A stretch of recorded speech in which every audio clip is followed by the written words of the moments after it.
Om Swastiastu. Baik, selamat pagi anak-anak. Bagaimana kabarnya? Sehat semua kan? Ya, semoga kita selalu dilindungi oleh Tuhan dan diberikan kesehatan.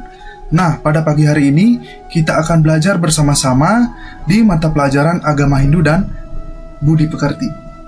Nah, sebelum itu, ingat untuk tetap selalu jaga kesehatan, mengikuti protokol kesehatan yang sudah dianjurkan oleh pemerintah dengan cara cuci tangan dan menggunakan masker jika berpergian keluar rumah. Baik, langsung saja. Sebelum Bapak lanjut pada materi, simak video ini hingga akhir, karena di akhir video, setelah pemutaran video, kita akan melakukan diskusi bersama-sama dan tanya jawab. Baik, sebelum itu, izinkan Bapak untuk memperkenalkan nama terlebih dahulu. Nah, ada pepatah mengatakan, tak kenal maka tak sayang. Nah, perkenalkan, nama Bapak Iputu Febriase Suryanan SPD. Nah, di sini Bapak sebagai guru mata pelajaran Agama Hindu dan Budi Pekerti. Nah, adapun materi yang akan kita pelajari bersama pada pagi hari ini, yaitu adalah Kitab Suci Agama Hindu, yaitu Weda. Nah, langsung saja kita kepada materinya. Nah, di sini ada pertanyaan. Apa pengertian dari Weda? Nah, nanti kita akan diskusikan bersama sekaligus tanya jawab. Baik. Pengertian Weda. Nah, kata Weda berasal dari bahasa Sanskerta, dari akar kata Vid yang artinya ilmu pengetahuan. Nah, jadi Weda memiliki pengertian ilmu pengetahuan yang mengandung tuntunan rohani agar manusia mencapai kesempurnaan hidup para widya. Nah, Weda juga mengandung ilmu pengetahuan tentang ciptaan Brahman atau Aparawidya untuk tujuan memuliakan hidup manusia dan alam semesta. Nah, selain itu, Weda disebut sebagai kitab suci agama Hindu karena memiliki 3 alasan. Alasan yang pertama adalah 1. Bentuknya berupa buku atau pustaka suci. Yang kedua, disucikan oleh pemeluk agama Hindu dan diyakini sebagai wahyu atau sabda dari ide Sang Hyang Widiwasa.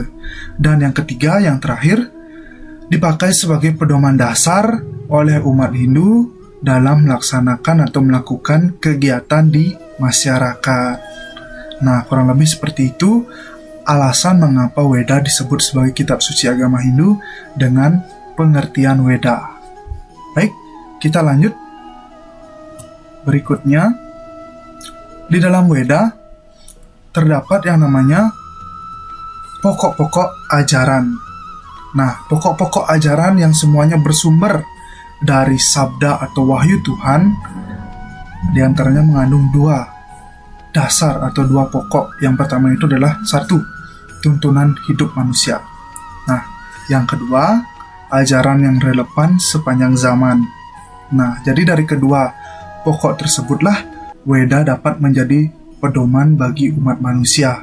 Nah, di sini yang dimaksud sebagai tuntunan hidup adalah tuntunan bagi umat Hindu dalam melangsungkan kehidupannya baik secara berkeluarga, bermasyarakat, maupun bernegara.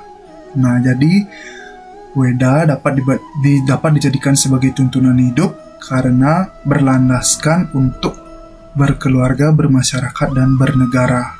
Nah, selain itu, mengapa juga dia bisa menjadi tuntunan hidup? Karena di dalamnya terdapat ilmu-ilmu pengetahuan.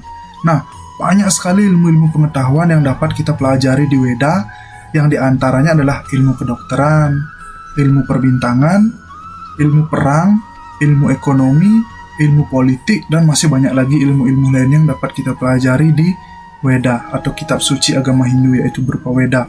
Nah, terkait ajaran yang relevan sepanjang zaman. Mengapa Weda menjadi ajaran yang relevan sepanjang zaman? Karena ajaran Weda sudah ada semenjak beribu-ribu puluhan tahun yang lalu, dan masih kita gunakan di era saat ini atau zaman milenial saat ini, karena semua pengetahuan yang ada di Weda pada zaman dahulu kita gunakan pada saat ini masih relevan kita gunakan. seperti ilmu kedokteran, ilmu politik, ilmu ekonomi, semuanya masih kita bisa gunakan pada zaman kali ini. Jadi, ajarannya sangat relevan hingga zaman-zaman mendatang sekalipun. Nah, itu terkait pokok-pokok ajaran yang ada di Weda. Selanjutnya kita kepada nilai yang terkandung di dalam Weda. Nah, buat anak-anak yang belum tahu nilai-nilai yang terkandung di dalam Weda, Weda itu sangat banyak sekali mengandung nilai-nilai yang dimana kurang lebih di sini Bapak ringkas, saking banyaknya ada 40 yang dapat Bapak ringkas. Namun sesungguhnya masih banyak sekali ya kita bisa mendapatkan nilai-nilai yang terkandung di dalam Weda. Yang dapat Bapak sebutkan di sini beberapa. Nah, buat adik-adik yang pernah membaca Weda mungkin atau pada saat SD pernah diajarkan Weda, mungkin tahu nilai-nilainya yang terkandung dalam Weda. Mari kita diskusikan bersama di via chat grup WhatsApp. Nah, di sini yang dapat Bapak sebutkan ada beberapa seperti pengorbanan secara tulus ikhlas, yaitu yatnya, ada kebenaran atau satyam, ada kemurahan hati, ada sedekah, ada menghindari judi, ada kemuliaan, keharmonisan, keindahan, dan masih banyak lagi hingga kepada ilmu dan cabang-cabang filsafat. Nah, banyak sekali nilai-nilai yang dapat kita pelajari dalam Weda. Maka dari itu, kita sudah memiliki pustaka suci yang bernama Weda. Mari kita pelajari bersama-sama hingga kita warisi ke generasi-generasi berikutnya. Nah, kurang lebih itu materi yang dapat Bapak sampaikan pada pagi hari ini. Jika ada pertanyaan, mari kita diskusikan via chat di grup WhatsApp setelah video ini berakhir. Dan setelah kita mengadakan diskusi, Bapak akan memberikan 2 pertanyaan yang nantinya harus langsung dijawab di grup WhatsApp. Nah, oleh karena itu, terima kasih banyak sudah mengikuti materi pada pagi hari ini. Jika ada salah kata, Bapak mohon maaf. Dan Bapak akhiri dengan matur suksema. Om Santi, Santi, Santi, Om.